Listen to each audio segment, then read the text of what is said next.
The new Tom Holland and Ciara Bravo movie is finally here, guys, and it is exhausting. Yeah, I'm gonna need a breather.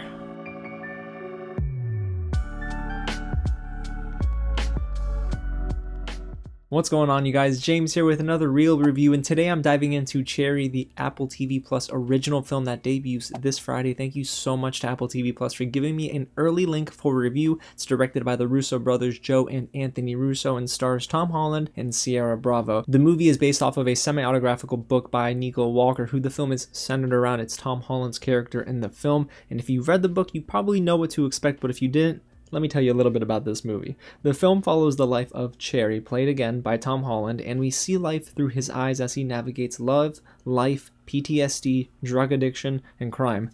Alright, y'all, that's a lot. And guys, if you are easily triggered by any of those things, it might actually trigger you here in this movie. It's very raw, visceral, and the Russos hold back no punches. But guys, did that work? Now before I answer that, if it's your first time here at the channel, welcome to Real James, where I talk about movies and review them early for you all the time. So if you don't want to miss out on anything, go ahead and hit the big red button below, subscribe to the channel, and tap on the bell so you'll be the first one in the comments. And speaking of comments, guys, I need to know, did you like the movie? Are you excited for it? And which Tom Holland and Ciara Bravo performance is your favorite? And guys, if you haven't smashed that like button already, so you know what, let's get into this film. Now right from the beginning, I knew we were in for a ride because it opens with the prologue title, and guys, when you see that in the movie, you know it's going to be a long one. This is a 2-hour and 21-minute film, so you're going to need to sit down and buckle up. Now guys, I do encourage you just to get through the first half hour of Cherry, and that's because yes, it is the worst part of the film. It's incredibly rocky, and it's just the Russos trying to use too many different filmmaking styles at once. You never really get settled into the film. They're using a blurred background just so we can focus on Ciara Bravo and Tom Holland.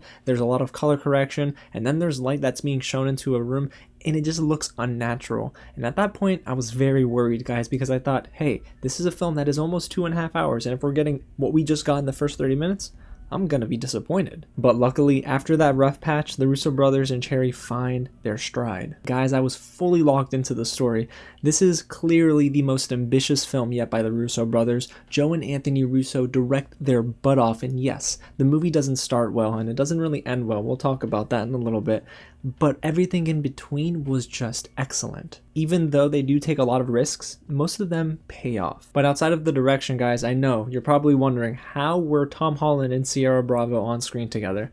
And I got one word for you: electric. The movie only works as well as it does because of our leads. They deliver compelling performances that fit each time period of the story, and I was floored during some scenes. Now let's start with Tom Holland. Man, his performance as Cherry in this film was unreal. As if you needed any more evidence to show you that he can act outside of the MCU, here we go. I knew he was going to crush this role after seeing The Devil All the Time last year on Netflix, and here he just gives you the complete package. His range is incredible. He goes from being someone who is desperate, war-torn veteran with PTSD, a drug addict, a bank robber, someone who has no confidence, a lover. I don't understand how he does it here in this movie, but he did it, and he succeeded in every area. And I just really loved his performance here, and it's deserving of a lot of praise. There's no moment that I said, I don't buy into his acting. I was definitely sold from start to finish, just like I was with Ciara Bravo. She plays Emily, Cherry's wife, and oh my gosh, dude,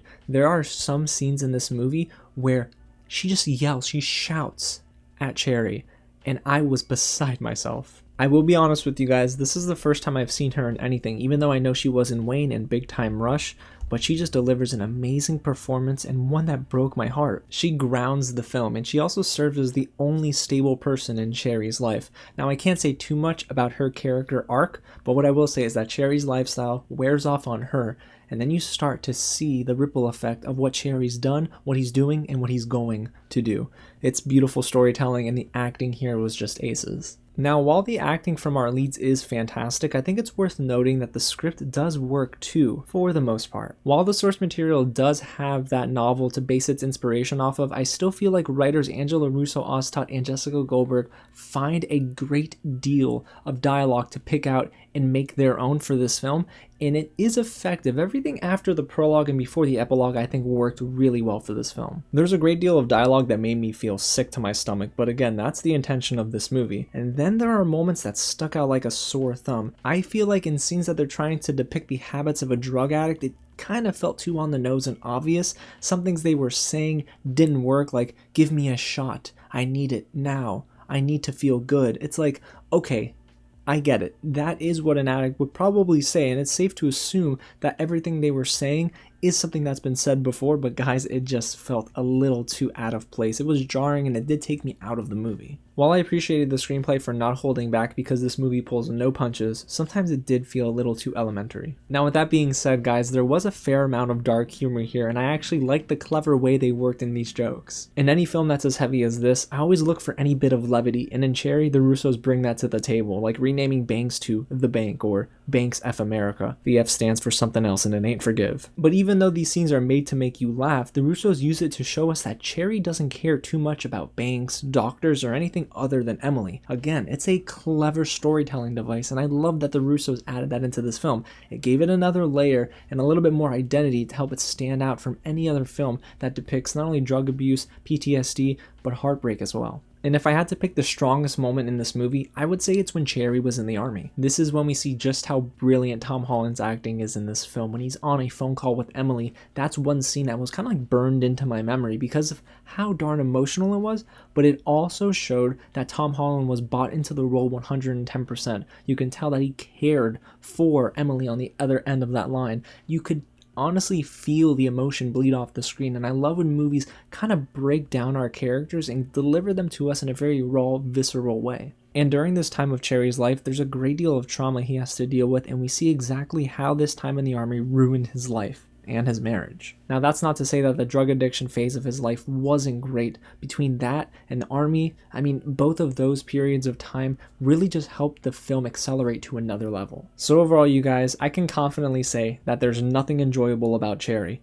and I don't mean that in a bad way. This is a tough movie to stomach, and it isn't for those looking for a love story. At times, I rooted for our lead character to break out of his funk, and then there are times where I shook my head in disappointment. This is just a testament to how great Tom Holland and even Ciara Bravo were in this film. Both of them complement each other very well, and individually, they're just as great. They both dig their feet into the ground and deliver performances that blew me away at times. There are enough issues here, though, that really held it back from being a great movie. At times, the Russos get a little too overambitious with their filmmaking, and it feels more like a demo reel than a coherent film. But there are other moments where I said to myself, the Russos are on fire. And I love that they took these risks. So when Cherry comes to Apple TV Plus, you guys, I do recommend you watch it because it is a movie that is going to be very heavy. It's going to be hard to deal with, and it might not be a very comfortable watch, but you're going to come away saying, man, I just saw two of some of the best performances of the year. I don't know if this movie will get too much play at this year's Academy Awards. I don't think it will, but it is deserving of a lot of praise because what the Russos pulled off, and then you have Tom Holland and Ciara Bravo just killing it in almost every scene.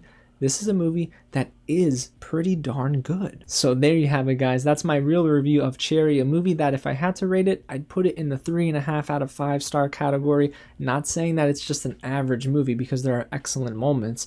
It's just got enough issues to where I think, okay, maybe this could have been reworked differently, and boy, that ending was just way too drawn out. But guys, I want to know what you have to say in the comments below. Is this movie going to stay in your top 10 for the year, or did you not enjoy this movie at all? And if you haven't already, guys, go ahead and hit the big red button below and get subscribed to the channel. We got a lot more content to come this week, like my WandaVision episode 8 reaction tomorrow. We've got a lot more reviews on the way, and guys, the news doesn't stop coming, so I'm going to be able to bring you guys some first looks, trailer reactions, and so much more.